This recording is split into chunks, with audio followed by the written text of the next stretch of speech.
Good afternoon. Thank you for this invitation. It's for me the very first time here in Ljubljana, Slovenia, and I would like to congratulate this institution, Stanislava institution, for this international conference about religion education in the world today. As I am a constitutional law teacher and public international law teacher, I will talk about something in relation in the Constitution of Portugal and some legislation in Portugal about these themes of education, religious education in my country. I will be followed by this PowerPoint.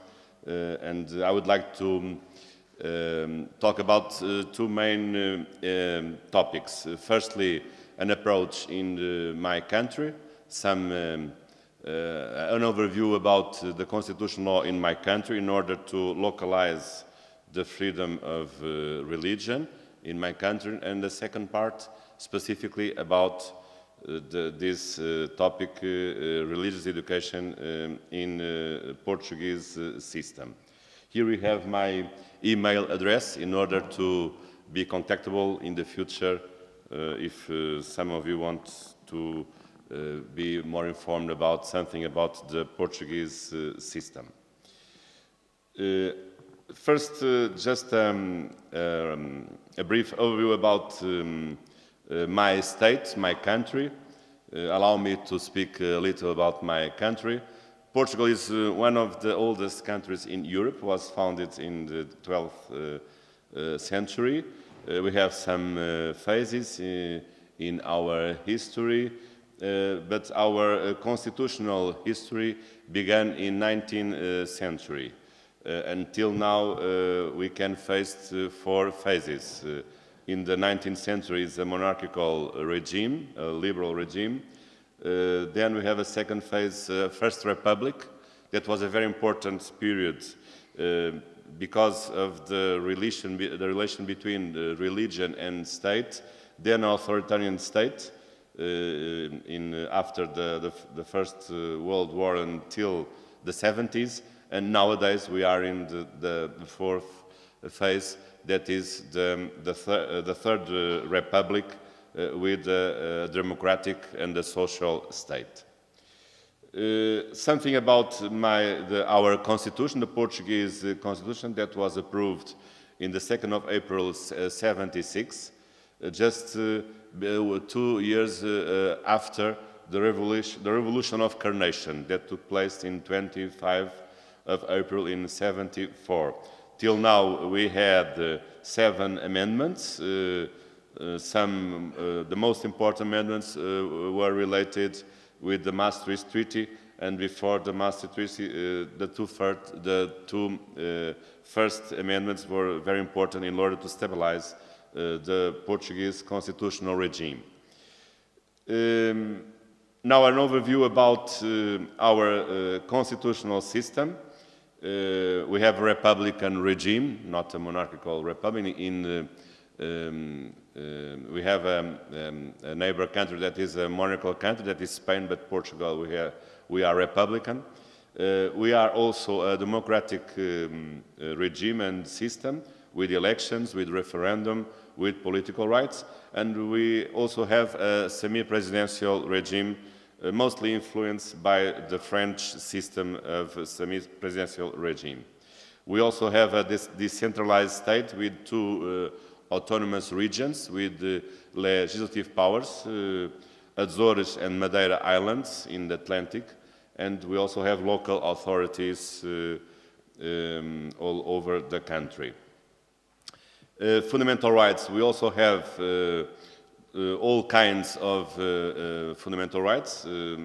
Usually we use the expression, the generations of fundamental rights. We have all the 3 generations of fundamental rights, civil and political rights, economic and social rights. And we also have, obviously, the international and European human rights automatically inside the domestic law and the Portuguese law. Now, something about the relationship between the state and religion in Portugal, in general, before reaching the precise point of religious education. Since we have a constitutional text since the 19th century, we can face 4 periods of the evolution, the relationship between state and religion. In the 19th century, the Roman Catholic religion was the official religion of the state, directly recognized by the 3 first constitutional texts.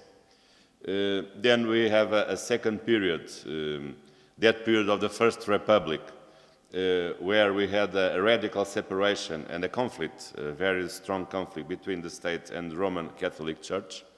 The revolution, the Republic Revolution, was made mostly because or against the Roman Catholic influence in society, and with some other purpose, but mostly with this main purpose.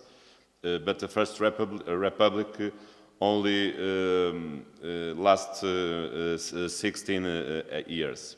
Then we have another revolution in 26, and in that time began the third period with a separation, but now with peace between the state and the Roman Catholic Church. Portugal made a concordat with the Holy See in 1940s in order to stabilize the relationship and the problems that the First Republic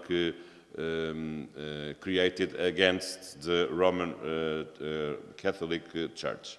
Nowadays, we are in the 4th period after the Revolution of Carnations, and we have the Constitution recognizing the principle of separation, but not against some kind of relationship, a cooperative, I can say it, a cooperative relationship, and a cooperative separation between state and religions.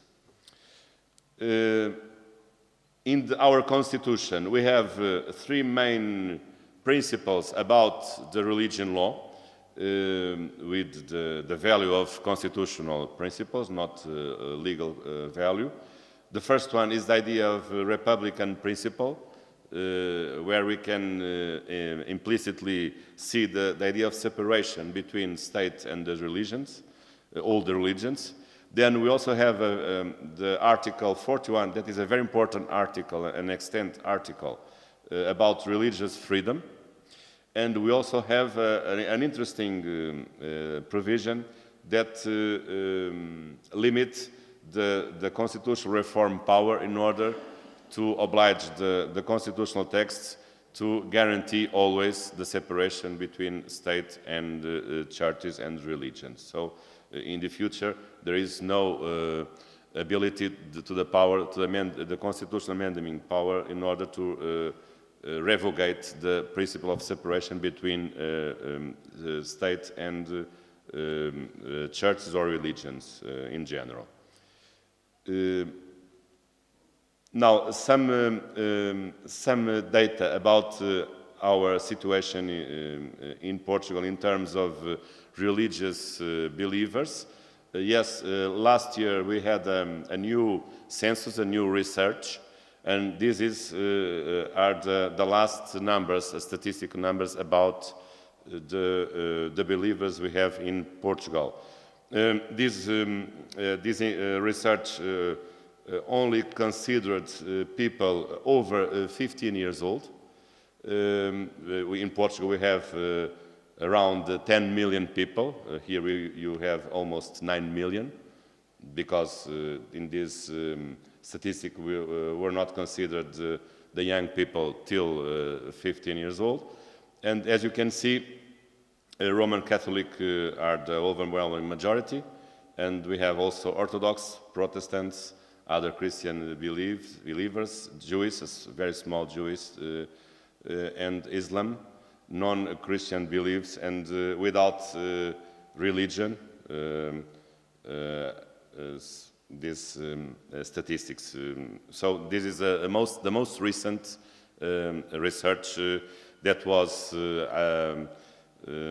publicized, I think, 1 or 2 months ago. So related with the census we have made last year. Now, something about that important Article 41 of the Portuguese Constitution. Here we have all the article in English. I'm not going to read, but as you can see, we have a lot of things guaranteed by this article. Freedom is not only freedom of religion, but freedom of conscience and other forms of worship. And here you can see many things, having or not having a religion, the prohibition of being asked in the field of having a conviction in religion, or the idea of having a separation between state and religions, and the objection of conscience that is also considered mostly in the field of the military service. But nowadays in Portugal we have no more mandatory military service. All the military service is volunteer, not mandatory, no more. Now we also have a very important, I can say, the best legal law, ordinary law we have. I think that is the Portuguese law. Is a very recent law made in 2001. That is the Religious Freedom Act, with very important and new principles in this field of relationship between state law and religion. The religious freedom, the equality, the principle of equality, separation principle, non-confessional state principle, cooperation and tolerance principle. I think this is a very important law, considering all the fields and all the topics we can observe in the law, dealing with all some points in special, like education, health, a religious system in health, or a religious system in armed force or police force, the marriage, the recognition of the religious marriage inside the civil law, and so on. Just some specifically, this Article 1 is a very important article, or the Article 2 about the principle of equality, and perhaps the Article 3 about the principle of separation. Churches and other religious communities are separate from the state and are free to organize and in the exercise of their duties and worship. Now, the second point about the religious education in Portugal. Perhaps we can separate 3 issues here. The first one is the regime, or the situation about the public education system and the religion phenomena. That is the first point. The second point, the religion education as a subject inside the public schools. And the third point is what we can see in the schools belonging to religious communities or organizations. So I think in these themes of relationship between religion and education, I think we can make this kind of separation with these 3 categories of topics or issues to be analyzed. Let's analyze the first one. Public education, or public system education, or public schools, and the relation with the religion. What we have? We have an important constitutional principle, 2 important constitutional principles. One saying that the state may not program education and culture in accordance with any philosophical, aesthetic, political, ideological, or religious directives. So we have the public education, we have a public system, educational system. But in that field, there is no, the state cannot have a specific program in order to teach some religion particularly, or some way of seeing life in these different criteria. And we also have a specific a specific principle, that is the principle of non-confessional public education. So, public education shall not be linked to a religious belief. So this is a more specific idea, but obviously the second provision we have here is more specific than the first provision, that is the general provision of liberty or neutrality inside the public schools in general. Now, the second point in relation to religious education in public schools.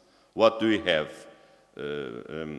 I heard Professor Derek before me, and indeed we have in Portugal a different situation, because the state allows and pay the teach of religious education in public schools. We have a religious education in public schools. Obviously, that kind of subject is submitted to some rules, some important rules. One of them is not a mandatory subject. Nobody is obliged to have that kind of subject, firstly.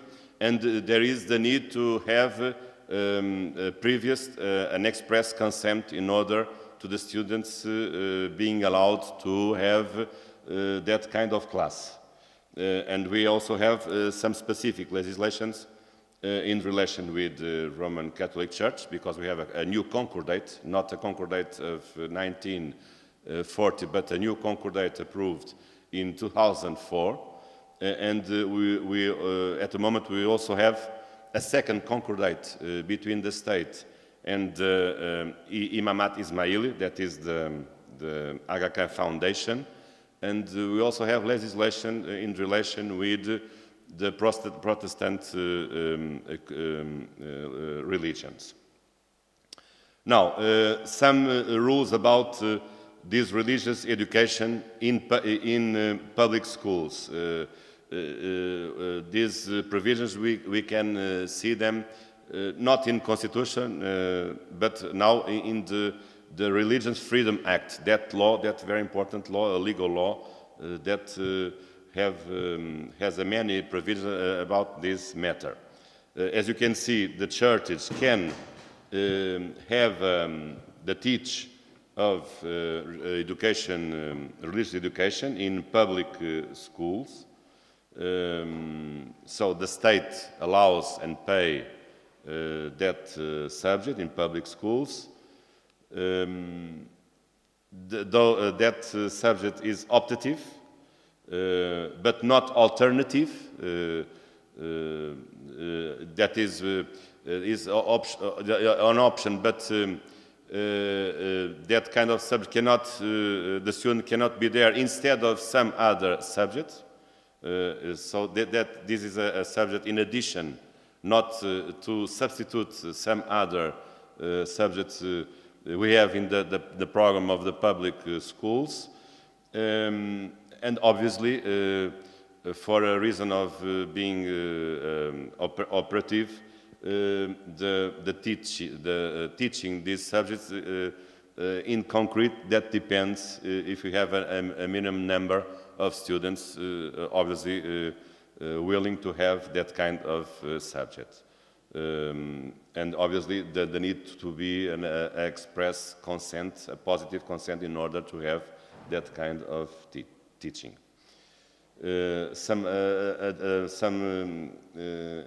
is a very important rule in relation with the teacher of this subject. Obviously, if we have a religious education subject, obviously the church, the hierarchy, should have the exclusive of choosing the teachers and controlling the professional skills of the teachers. But it's interesting to see that all the choice of the teachers is made by the church, but obviously the salary are paid by the state. But I think we cannot have a different way to see this thing, because if state will support the religious education, obviously, the state must pay the salaries, but the state has no competence to choose, to evaluate the teachers inside a specific religion in order to see if those teachers can be good or efficient to teach that kind of issues. I would only... One minute, Professor. Okay. Thank you. 1 minute. So here we have also a very important provision in relation with the program of religious education in public schools. That is, the programs are approved by the churches, not approved by the state. Now, a first point. Since we have religious freedom, obviously, religious communities have the right to have private schools, their own schools. So in that field, obviously, in their own schools, they can teach, obviously, religious things, not only scientific or literature or mathematics, but obviously they can also teach freely religious things related with the doctrine of their own religion. So here we have in the constitutional Article 41(5) the guarantee of having the liberty of teaching religion inside the private schools that belong to churches. We also have some provision in our concordate between state and Catholic and Holy See. That is a very long article. I'm not going to read or to show all the article, but this is a specific article that deals with the relation between the Portuguese state and the Roman Catholic Church. And that is very important, and is a new article because this concordate was approved in 2004. So this is my view and my reflection about this theme.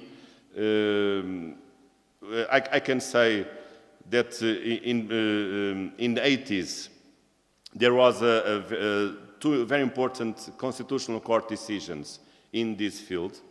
That was the problem of defining if the students should express previously and expressly the consent in order to have this kind of subject. Because some legislation approved in the 80s considered the tacit approval of having this religious education in public schools. But that legislation was not approved in the Constitutional Court that expressed the idea of the need for the students or their parents to say before the beginning of the class, before the beginning of the subject, before the application, if they want really to have that subject. And they must say it before and expressly and positively. We cannot consider a tacit consent in order to allow or to put the students inside those classes. So thank you very much for your attention and congratulations for this international conference.